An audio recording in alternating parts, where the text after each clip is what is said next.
So imagine this.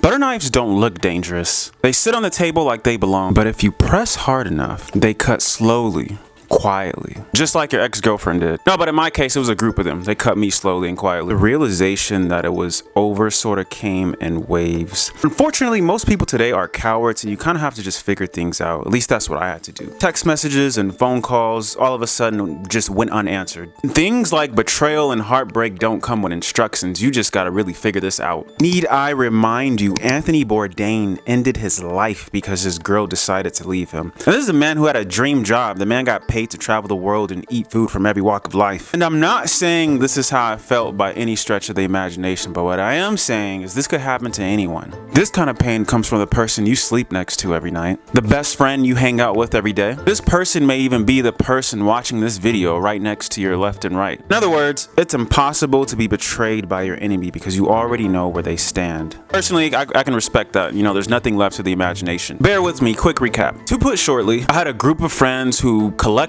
betrayed me and tormented me with a conversation that I didn't want to hear about, where they okayed incest. I'm just doing a very brief overview of my previous episodes. Very weird, I know. Now, in my previous episode, I was using rocks as metaphors to showcase the people. It's kind of odd, but now I'm using a knife, a butter knife, or that's why I started off with a butter knife. It just made more sense, symbolically speaking. Before I dive deeper into my personal story, I want to showcase a Reddit thread I came across recently. This person says, how do you recover from a group of friendship betrayal? And I wanted to kind of highlight this comment because it was kind of similar to me in some ways. So appreciate you, Moon Over Water 33. It says, when this happened to me in the past, after trying to understand them but being met with gaslighting, blaming, deflection, and bullying, I used the door slam. It's best to not show any of your anger or be passive aggressive online where mutuals can see. Don't go into explaining your side of things. This was a big mistake I made when I was younger. Instead, try to do something physical like lifting weights, kickboxing, or gardening to remove the stuck energy. Try to reflect on both where you may have gone wrong, people pleasing, ignoring your gut, or something we all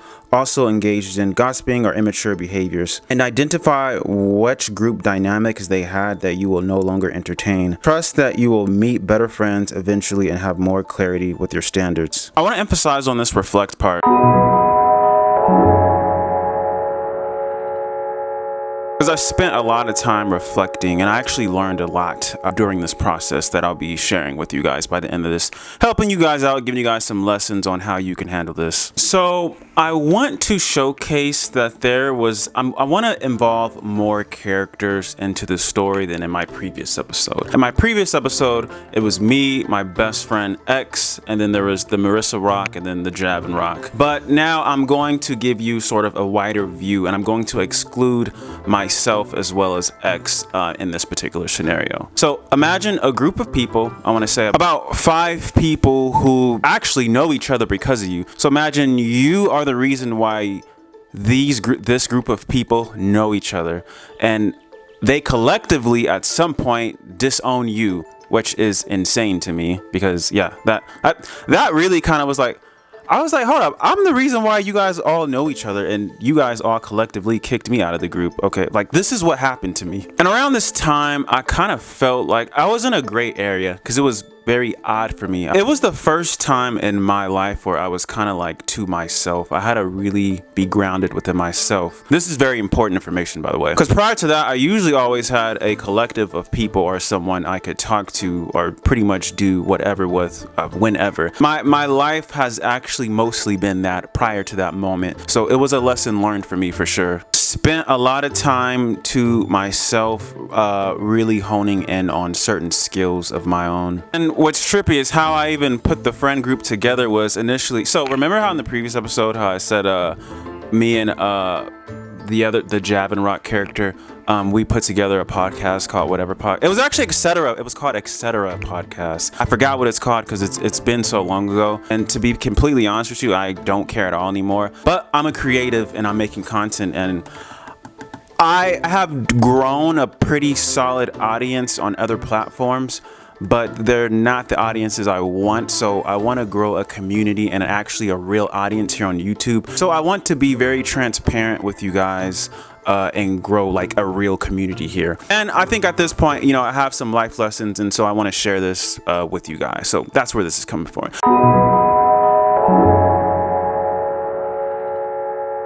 Basically, at the Jab and Rock character, he was super cool. I was super cool. We wanted to start a podcast, and we actually went for it. Once we, I remember we didn't, at the time, you know, we were in school, met him in college. We didn't have money to get the equipment. So I think like some months went by, got the money, got the equipment, boom, started the podcast. Within that same time, I met that other character, the 304 that I called, the Rock 304 that loves to shed love and all this stuff. Met her boyfriend, which I mentioned in the first episode.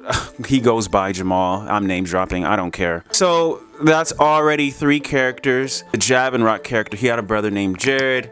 And then eventually we met this other character named Caitlin, whom which I met through Javin during this podcast situation. So anyways, had the podcast going, right? We all grew, movie nights all the time, every other week or every week for the most part. And then, yeah, we all got really, really close. That went on for 3 years. And then it happened.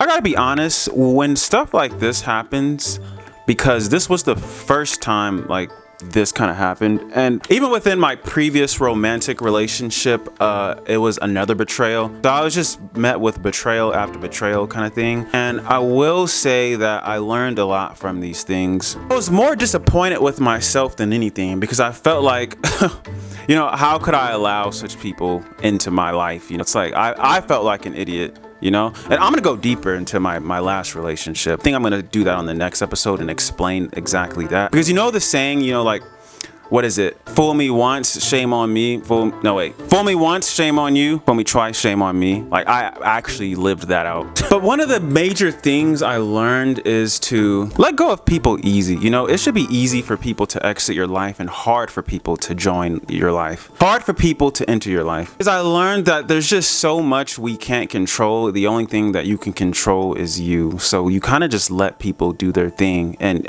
you want to be cutthroat. When I say cutthroat, I don't mean cutthroat in like this like aggressive way, but I mean cutthroat in this stillness sort of way, meaning you care less. Because at the end of the day, regardless of somebody betraying you or, you know, leaving your life or XYZ, I really realized that it doesn't really change things in the grand scheme of things. You know, like, my life still goes on. I'm gonna go to sleep, I'm gonna wake up, and the sun is still gonna rise. These seasons are still gonna change. You still gotta go to work and live your life. Doesn't change anything. I also got very comfortable with the fact that you may not ever get closure, and that's okay, because I just stopped caring. And what's crazy is you get to a point to where as time goes on, it could be what, 1 year, 2 years, 3 years plus, you care less. And when these people reach back out to you, if they do, sometimes they don't, it doesn't change anything. But if they do, let's say, for example, right, during your betrayal, if you're watching this, whoever this is, that your group of friends or your friend, for whatever reason, doesn't want to talk to you anymore, and you don't know why. You just have to kind of thug it out, figure it out, and just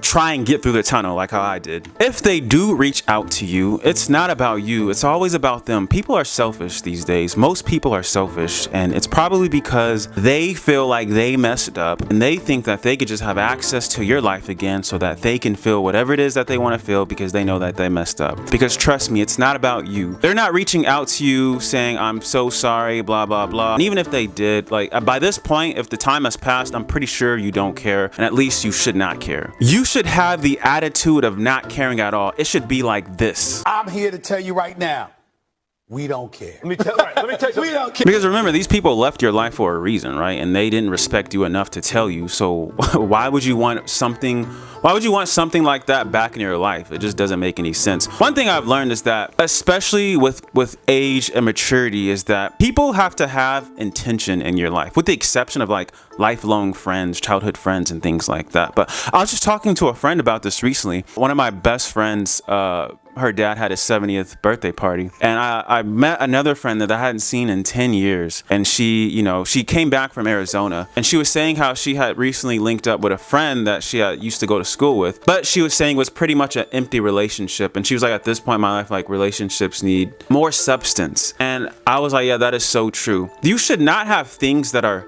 just in your life, you know, with the exception again of like lifelong childhood friends, because at that point that's family, you know, that's not just. But it's like, think about about it like this, right? If you are dating seriously dating, not just, sleeping around. If you're dating someone, the frame of mind, whether you're a man or a woman, is, oh, this could make a great husband one day. Like, that's the intention why you're dating them. Or, oh, this woman can make a great wife one day. Things should not just be in your life just to be. Because then you have to start questioning, like, why am I talking to you? Also, you can even play these scenarios out. So let's say the person that betrayed you or people that betrayed you reach back out to you. Let's say that you were like, okay, I'm gonna give it another try, or I'm going to hear them out. What does that do for you? Like, you really think things are just gonna go back to normal? Like, you're gonna go back to seeing this person how you used to see them, talking to them all the time? Most likely not, because you've changed. And to me, the way that I see it is, if this person's reaching out to you for whatever reason, they probably haven't changed. So you're already ahead of them in some way. Be okay with being still